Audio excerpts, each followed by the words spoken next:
So we just got the release of Without Remorse starring Michael B. Jordan on Amazon Prime Video, and it was solid, I guess. They better hope he doesn't survive.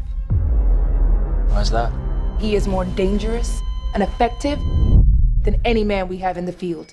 Hey everyone, welcome back to the channel. My name is Brandon, and this is Film Flare, where we discuss anything and everything that makes film and television great. So be sure to subscribe, and let's talk about a great movie.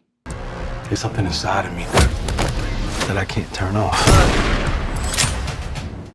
Now, Tom Clancy is one of my favorite authors, especially when it comes to action and international conspiracy novels. I think he's long been one of this generation's greatest action writers, and Amazon has started adapting a number of his works, including the Jack Ryan series starring John Krasinski. And I actually really do like that show, the first season more so than the second, but overall it's really strong. This one tells the story of John Clark, a Navy SEAL who goes on the warpath to avenge the murder of his pregnant wife, only to find himself in a larger globe-spanning conspiracy. I'm gonna make it right.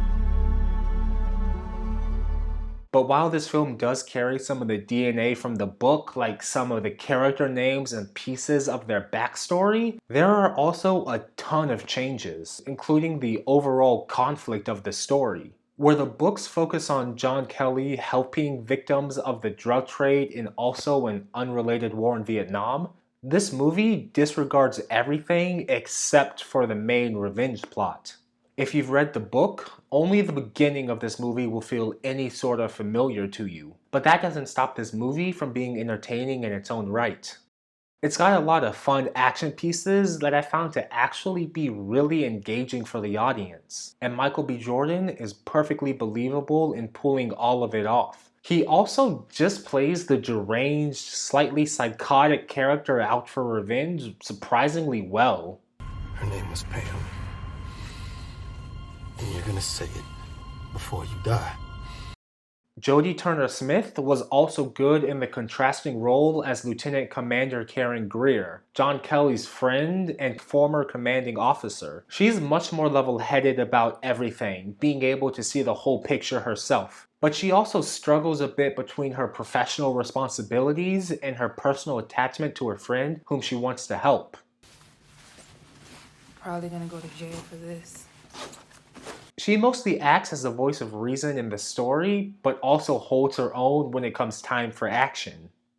And I also like how Amazon Studios is linking both of their stories together by having Karen Greer in this one and having her uncle Jim Greer in the Jack Ryan show while name dropping him in this one.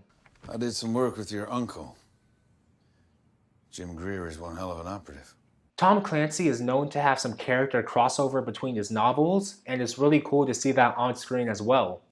One thing I do think this movie could have absolutely done better on was the ending to the story. After the climactic action sequence, I thought there was a brilliant setup for a sequel or two. John had just gotten his revenge, but also learned of a much deeper conspiracy, and everyone around him seemed content to just let him go off on his own and solve it however he saw fit. But then that was ruined by having him immediately solve that bigger mystery, and even worse, we never actually get to see him figuring it out. We just jump cut to him knowing everything in the very next scene. And I also can't help but think that this story would have been better suited for a television show rather than a movie. Everything just moves a bit too quickly, and we never get to really spend time with our characters. We go from the inciting incident to a quick recovery to seeking revenge in only a matter of scenes without ever really getting to feel or experience the character's pain and recovery.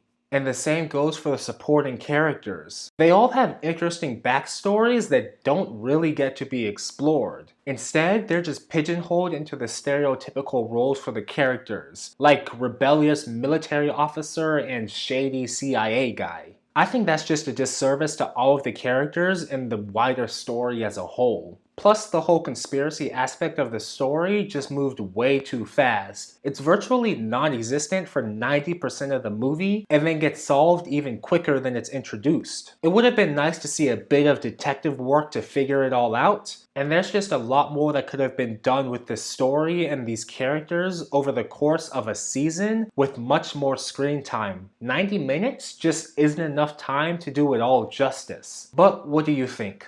Let me know your thoughts on Without Remorse in the comments below. It's available now for streaming on Amazon Prime Video. But before you go and watch that, please do be sure to give this a like and subscribe for more reviews like this. We've got new content coming out every Tuesdays and Fridays. But until next time, have a great day, and don't forget to watch a great movie.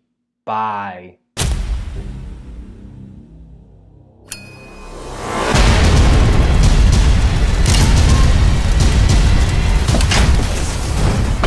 Give me a name. He was supposed to be dead. Give me a name.